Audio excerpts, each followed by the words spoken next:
here has ever felt personally victimized by a curling iron? Hi everybody, welcome back to Hairspray, and if you're new here, hey there, I'm Hannah Ray, here to give you some beauty inspiration. Today is all about the curling iron. Whether you love it or you hate it, we've all needed to use one. But maybe you're not so great with using a curling iron, or another complaint I hear a lot is, well, I know how to use a curling iron, but I don't ever know how to achieve the look that I'm going for. Well, today I'm going to be breaking it down into 4 simple steps. So no matter if you're going for that wavy beachy look or you want some va-va-voom Victoria's Secret curls, you're going to get that perfect look every time. Let's get started. Step number 1, product. Product is super vital to being able to make sure that your curls stay and that you're getting the overall look that you want. To simplify it, products usually fall into about 2 different categories: grip and slip. So your grip products are going to be things that give you hold. Think hairsprays, texture powders, any volumizing styling product. Then you're going to have your slip products. Those are going to be your shine sprays, your leave-in conditioners, and your serums. So obviously, if you're trying to get your curls to hold really well, you're gonna lean more on the sides of grip products. So think about that before you put any products in your hair when you're gonna be curling your hair that day. For me, I think that anyone who is curling their hair needs to have 2 key products and then a third that is customized. The first 2, you know it, a heat protectant spray. It is so important for keeping the integrity of your hair and keeping it healthy. There's tons and tons on the market. You know, my favorite, if you've been on this channel, is still Sebastian Trilliant because it gives this really nice satin finish. And when you shake it up, the little crystals at the bottom of it help to give you a little bit of shine, but they don't compromise any hold. Also, a working hairspray. Again, any flexible hold hairspray will do. I love a lot of the ones from Biolage, but I also love a lot of the Redken hairsprays as well. So the third product is going to be customized to you. So what do you find that you need the most? Are you lacking volume? Are you lacking some shine? Maybe your curls hold really well, but you feel like your hair looks kind of dry. That third product is gonna be whatever you need it to be. For me, it is texture powder. I don't have a lot of volume, and so for me, I need a lot of hold. All right, let's get into number 2. Step number 2. Your tools. Now, I'm not saying you gotta go out and buy the most expensive curling iron that you can find. What I mean is that you need to find a curling iron that is right for your hair type and your hair length. So what do I mean by that? Well, there's a simple concept, which is that in order to create a curl, the hair has to be able to pass 2 full rotations around your curling iron barrel. Anything less than that is only creating a wave. So think about your curling iron. Can your hair pass 2 times around the barrel? If not, that's a big reason why your curls aren't holding, because you're not creating a curl. Let me show you. So I'm just gonna take a section of my hair. This is 1.25 inches. This is 1, 2. So it's making 2 full rotations around that barrel. So I know that this 1.25 inch barrel will be able to create a curl for me.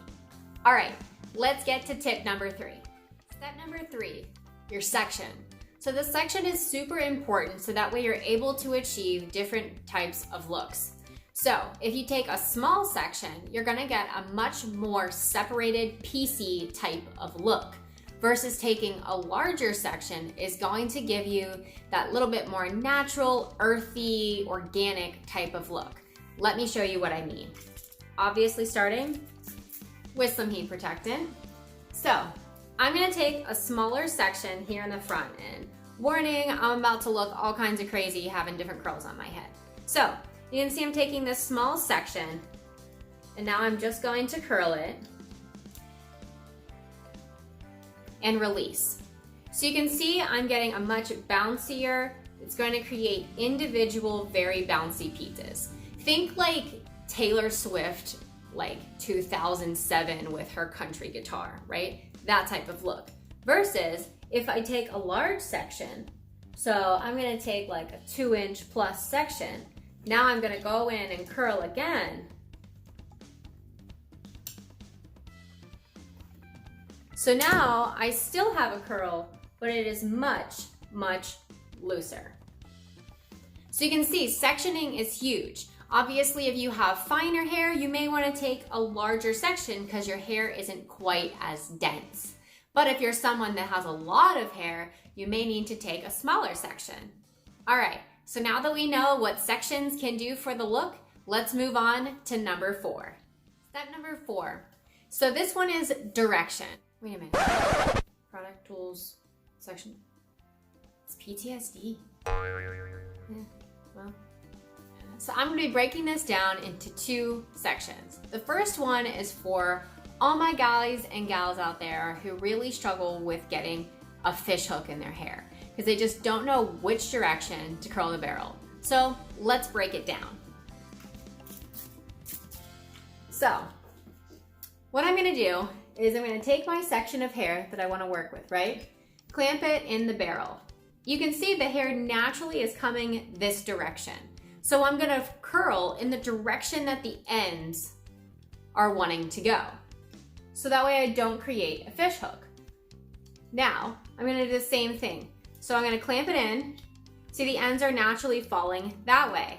That's the direction I'm going to want to curl. And there you have it. A nice way that you'll always guarantee that you won't get a fish hook. All right, now let's move on to the next section, which is going to be the way that you release the hair from the barrel is going to affect how much volume and definition you get from the curl. So let's start with the first option. This is gonna be for my person who's looking for kind of that beachy, tousled kind of look, right?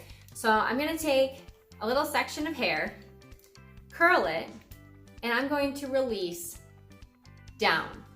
So you can see it has collapsed that shape. I still have that little bit of movement going on, but it is a much more loose textured type of look. Second option is gonna be for that person who's looking for more definition in the mids to the ends of their hair. So I'm gonna take another section and I'm gonna be holding the hair out rather than down.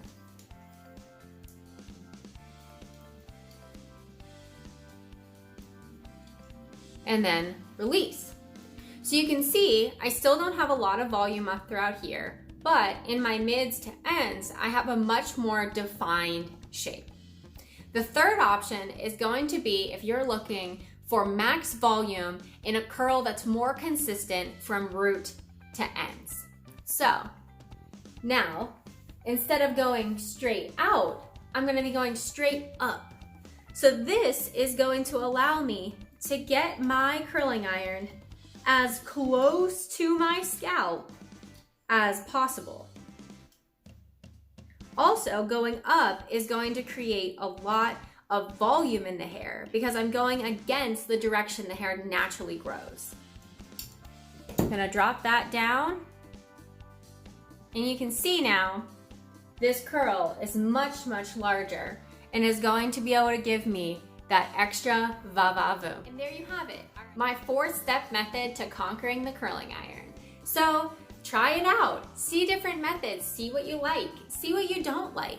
The cool thing is that there is no right or wrong way to curl your hair, but there are different ways to achieve different looks. So now, when you try out a curl and you're like, man, it's a little bit too curly down here than what I'm looking for, great. Now you know, maybe I need to change my section.